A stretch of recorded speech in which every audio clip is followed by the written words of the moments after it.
Өдөрлөгийн үеэр цэргийн албыг онцгойсон хилчин цэргүүдэд талархлын бичиг гардуулсан юм а. Өдөрлөгийн гол зорилго нь халагдаж ирсэн цэргүүдэд ажлын байр олгох. Тэгэхээр Чингэлтэй дөрвөн саргийн том газраас одоо цэргийн штабаас 2017 оны 1-р ээлжээр халагдсан дайчтай хүлээж авах, тэдэнд хүндэтгэл үзүүлэх арга хэмжээ зохион байгуулж байна. За энэ арга хэмжээтэй хувьдуулаад бас ажлын байрын зурчлах, ажил олгогч нартаа гэрээ байгуулах, за бас мэргэжил сургалтын төвүүдэд бас сургалтанд хамруулах энэ зорилгоор бас хөдөлмөр халамж хилцсэн мэргэжилтнүүд бас давхар ажиллаж байна. За энэ ажлынхаа хүрээнд бид нар цэргийн гэрээ талбаас уртулчилж, цэргийн гэрээ талбанд эсэх алба хаах хүсэлтэй залуучуудыг одоо бүртгэж авч, мөн одоо дүүргийн хөдөлмөр халамж үйлчлэгээний хэлтсээ ажилтнууд ажиллаж, ажлын байр, мэргэжил олгох сургалт амжаанд зуучиж ингэж ажиллаж байна.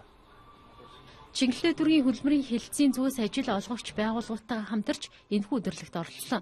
Нийтдээ 50 гаруй ажил олгогч байгууллагаас ирсэн саналуд байна. Цэргүүд санал тавьсан компаниудын шаардлагыг харж сонирхон анкет бүглэж хүсэлтээ илгээх юм байна.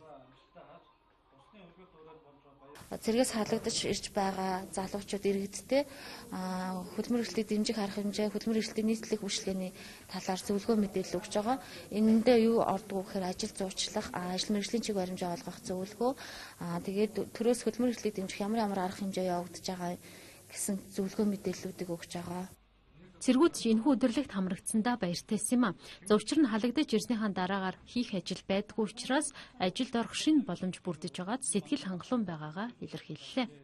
Яг цэргийн албанд урд ард амьдрал зовхтой цэргийн албыг нэг тийм одоо яг юу гэж хэлэх бол мэдгүй л байсан л та. Яг цэргийн тухай нэг яг тийм байдаг гэсэн нэг ойлголт байдаг байсан. Тэгээ яг өөрөө цэргийн албан жинхэнэ албанд өөрийн биеэр ирээд албаа авах хугацаанд одоо ямар байдгийг нь мэдлээ. Улаан хүүхдүүд өмнө яаж хаадаг байсан, өмнө яаж явдаг байсан. Тэр болгоныг сая өөрийн биеэр ойлголоо. Түүнүүд хаалгаж байгаа баяртай. Залуучууд төрийн албаагч шалгалт өгөх хэрэгтэй болно. За мөн тэрэн дээрээс нь ингээд дүүргэлээд энэ үндсэн дүүргүүд нь ингээд цэргийн албаа хааж байгаа залуучуудаа ингээд ажлын байранд зуучилж ийн гэдэг бол энэ бол сайн багталтай л. Энд бол маш баяртай байна. Халагччууд яг юу их үү, яах вэ гэд бодлол зөндөө байсан. Одоо ингээд манай дүүргээс одоо энд ингээд зуршилж өгч байгаад маш баяртай байна. Энэ бол их зүг зохистой арга хэмжээ байна. Өөрийнхөө халагдаад одоо ажил амьдрал авч явах гэсэн залуучууд бол зөндөө байгаа. Гэтэ ажлын байргүй ямар нэгэн тийм шалтгаангүй ажил хайх тийм үнэлэхгүй хүмүүст бол их тус төхөн болох юм болов уу гэж бодчих.